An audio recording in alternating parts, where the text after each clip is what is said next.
சேரன் போக்குவரத்து கழகம், கோயம்புத்தூர். மக்களின் வாழ்க்கையை நகர்த்திய பயணம்.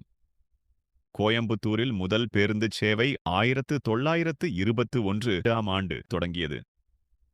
அப்போது நகரின் சாலைகள் மற்றும் அருகிலுள்ள கிராமங்களை இணைக்கும் இந்த சேவை மக்களின் தினசரி பயணத்திற்கு முன்னோடியானது. அந்த ஆரம்ப காலங்களில் ஜிடி நாயுடு அவர்களின் யுனைடெட் மோட்டார் சர்வீஸ் போன்ற தனியார் நிறுவனங்கள் இந்த சேவைக்கு அடித்தளமாக இருந்தன. 1972ஆம் ஆண்டு கோயம்புத்தூரில் ஒரு புதிய போக்குவரத்து சேவை தொடங்கப்பட்டது. அதுதான் சேரன் போக்குவரத்து கழகம். முதல் நாளிலேயே தனியார் நிறுவனங்களிடமிருந்து பெற்ற 109 பேருந்துகளுடன் 6 கிளைகளில் இந்த சேவை ஆரம்பமானது. அடுத்த ஆண்டே அரசின் தேசியமயமாக்கல் திட்டத்தின் கீழ் நீலகிரி மாவட்டத்திலிருந்த தனியார் பேருந்துகள் 121 இந்த கழகத்தில் இணைக்கப்பட்டன. இதனால் சேரன் போக்குவரத்து கழகம் வேகமாக வளர ஆரம்பித்தது.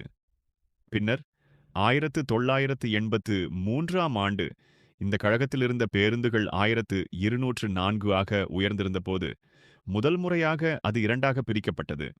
மீண்டும் 1994ஆம் ஆண்டு பேருந்துகள் 1438 ஆக இருந்த காலத்தில் இரண்டாவது முறையாக பிரிக்கப்பட்டது. அப்போது இரண்டு புதிய கழகங்கள் உருவானது. ஒன்று ஜீவா போக்குவரத்து கழகம், தலைமையகம் ஈரோடு. மற்றொன்று மகாகவி பாரதியார் போக்குவரத்து கழகம், தலைமையகம் உதகமண்டலம். இவை ஈரோடு மற்றும் நீலகிரி மாவட்டங்களில் போக்குவரத்து சேவையை மேற்கொண்டன. அதே நேரத்தில் மூலசேரன் போக்குவரத்து கழகம் கோயம்புத்தூரை தலைமையகமாக கொண்டு தொடர்ந்து இயங்கி வந்தது. பல ஆண்டுகள் கழித்து 2003ஆம் ஆண்டு இந்த மூன்று கழகங்களும் மீண்டும் ஒன்றிணைக்கப்பட்டன. அன்றிலிருந்து அவை தமிழ்நாடு அரசு போக்குவரத்து கழகம் என்ற பெயரில் இன்றும் மக்களுக்கு சேவை செய்து வருகிறது.